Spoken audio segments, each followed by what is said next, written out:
Hello everyone and नमस्कारम to all of you. मैं एकता चौहान आज आप लोगों के सामने अपने एकेडमिक एक्सपीरियंस के बारे में बात करूंगी। और आज का वीडियो स्पेशली यूपी के स्टूडेंट्स के लिए है जो भी मास्टर्स में या किसी भी सेंट्रल यूनिवर्सिटी ऑफ यूपी में एडमिशन लेना चाहते हैं, मास्टर्स करना चाहते हैं। तो ये भी वीडियो मैंने इसी टॉपिक के ऊपर बनाया है कि how to clear entrance exam of masters of central university. So friends, मैं अगर अपनी बात कहूँ तो मैंने सेंट्रल यूनिवर्सिटी ऑफ इलाहाबाद से मास्टर्स किया है एमए इन सोशियोलॉजी और मैं 2017 से 19 बैच की रही हूँ। तो मैंने अपने एंट्रेंस को कैसे क्लियर किया और मेरा फर्स्ट अटैम्प्ट था एंट्रेंस में, जो कि बहुत सारे बच्चे एस्पायर करते हैं कि सेंट्रल यूनिवर्सिटी से वो मास्टर्स की डिग्री लें। तो मैंने एंट्रेंस एग्ज़ाम दिया और अगर मैं अपने मार्क्स की बात करूँ तो मेरे आउट ऑफ 200 109 मार्क्स मैंने स्कोर किया था, जो कि सेकंड हाईएस्ट थे मेरे सब्जेक्ट में। और अगर मैं सिर्फ गर्ल्स की बात करूँ तो हाईएस्ट मार्क्स मेरे ही थे। तो आप भी ला सकते हैं अच्छे से पढ़ाई करके और प्लीज़ रिज़ल्ट चेक करते रहिए, क्योंकि मेरा एडमिशन बस 1 घंटे पहले ही एडमिशन क्लोज़ होने से पहले हुआ था। क्योंकि जो एग्ज़ाम्स का रिज़ल्ट होता है कि एडमिशन होना शुरू हुए हैं नहीं हुए हैं, ये आपको लोकल न्यूज़पेपर से पता लगता है। साइट पे आप देख सकते हैं, बट साइट पे बहुत से बच्चे कंफ्यूज हो जाते हैं, जैसे कि मैं भी हो गई थी।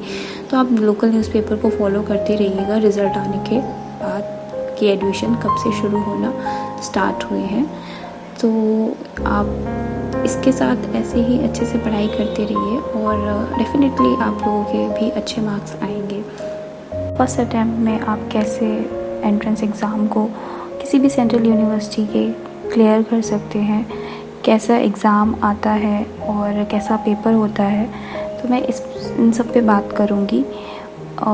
यूनिवर्सिटीज़ के एग्ज़ाम्स जो भी होते हैं, मैं बता दूं कि उनका क्वेश्चन पेपर नहीं मिलता है।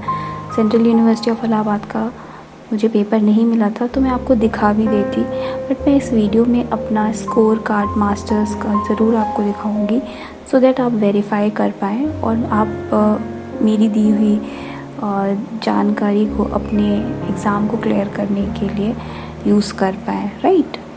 सो फ्रेंड्स, अगर मैं सेंट्रल यूनिवर्सिटीज़ की बात करूँ टोटल इंडिया में, तो 54 यूनिवर्सिटीज़ हैं हमारे टोटल इंडिया में। और सिर्फ अगर मैं यूपी की बात करूँ तो 6 सेंट्रल यूनिवर्सिटीज़ हैं, जिनमें से सेंट्रल यूनिवर्सिटी ऑफ इलाहाबाद भी एक है। तो जो 6 यूनिवर्सिटीज़ हैं, मैं आपको बता देती हूँ कि कौन कौन सी 6 सेंट्रल यूनिवर्सिटीज़ यूपी में पाई जाती हैं। पहली है अलीगढ़ मुस्लिम यूनिवर्सिटी, जो कि 1875 में इस्टेब्लिश हुई थी, अलीगढ़ में है।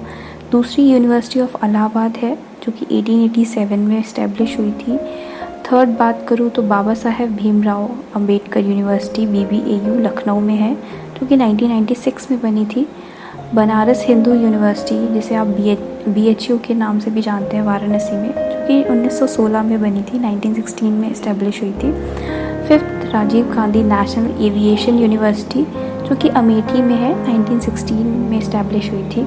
और सिक्स्थ अभी Rani Lakshmibai central agriculture university Jhansi, जो कि 2014 में बनी थी।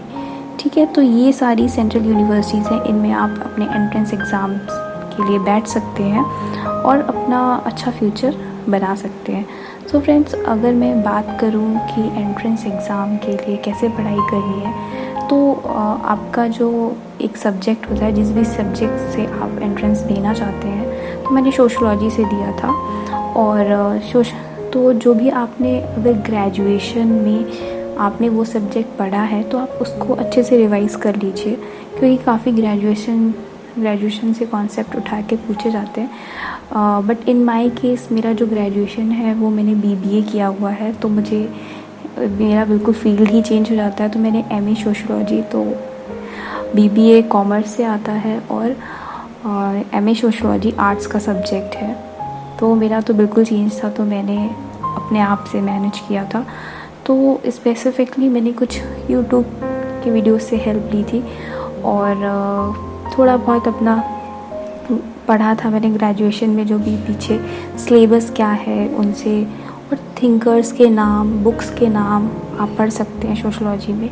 और फ्रेंड्स, एंट्रेंस एग्ज़ाम में जीएस भी आता है, जिसे हम जनरल स्टडीज़ कहते हैं, तो वो भी पूछा जाता है। तो आप उसको किसी भी ल्यूसेंट से तैयार कर सकते हैं, ल्यूसेंट बुक से पढ़ सकते हैं, जीएस को अपने कवर अप कर सकते हैं। करंट अफेयर्स जो भी रहता है आप उसको भी कवर कर सकते हैं।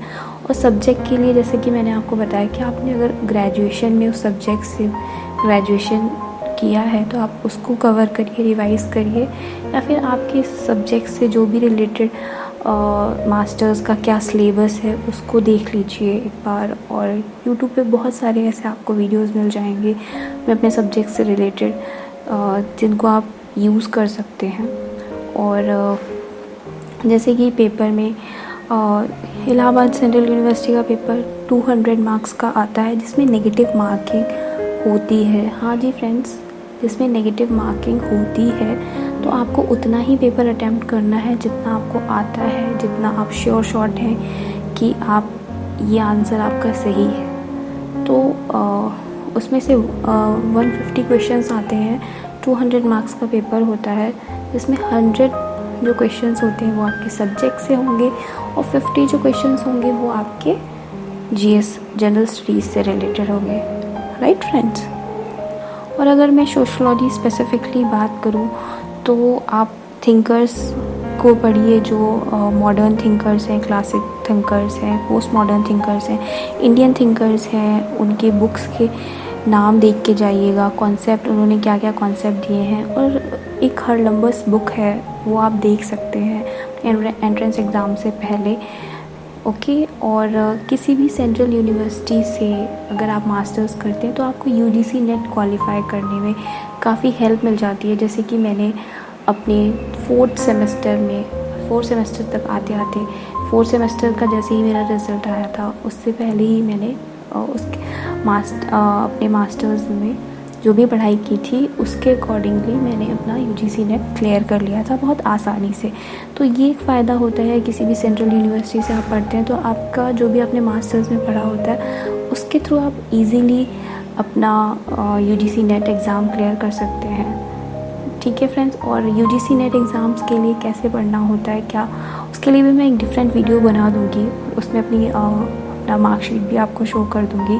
और इस वीडियो में मैं आपको अपना स्कोर कार्ड एंड में, जैसे कि मैंने बोला कि दिखा दूँगी मैं, तो आप लोग ध्यान से देख लीजिएगा और अच्छे से आप पढ़िए। और सिर्फ कॉलेज में पढ़ाई करने जाइए, क्योंकि सेंट्रल यूनिवर्सिटी है वो बहुत नेता नगरी के लिए फेमस है, तो आप वहाँ पे नेता मत बन जाइए। टीचर्स पॉलिटिक्स भी होगी वहाँ पे, तो आप अपने काम से काम मतलब रखिए, अपना टीचर्स के पॉलिटिक्स में मत पढ़िए, अपना अच्छे से पढ़ाई करिए, करियर बनाइए और अपनी डिग्री लेके आपको जो भी आगे करना है उस पर फोकस करिए। तो यही मेरा एक्सपीरियंस है, यही आप सभी लोगों के लिए मैं विश करती हूँ कि आप लोग अच्छे जो भी एंट्रेंस एग्ज़ाम दें बच्चे, सोशलॉजी सब्जेक्ट्स से या फिर और भी कोई सब्जेक्ट से देना चाहते हैं तो अच्छे से पढ़ाई करें, जीएस के लिए अच्छे से प्रिपेयर कर लें। और जो भी आपका सब्जेक्ट है अगर वो ग्रेजुएशन में रहा है तो आप उसको बाकायदा प्रिपेयर करके एग्ज़ाम में बैठ सकते हैं। और नेगेटिव मार्किंग है, इस चीज़ का बहुत ध्यान रखिएगा। तो जो आंसर्स आपको आते हैं वही करिए, क्योंकि नेगेटिव रहेगा तो फिर आप अगर कट ऑफ से ही बाहर निकल जाएंगे तो कैसे क्लियर कर पाएंगे। Okay, so wish you all the very best and stay safe, stay at home and stay healthy. Thank you so much. Signing off. Bye bye. Take care.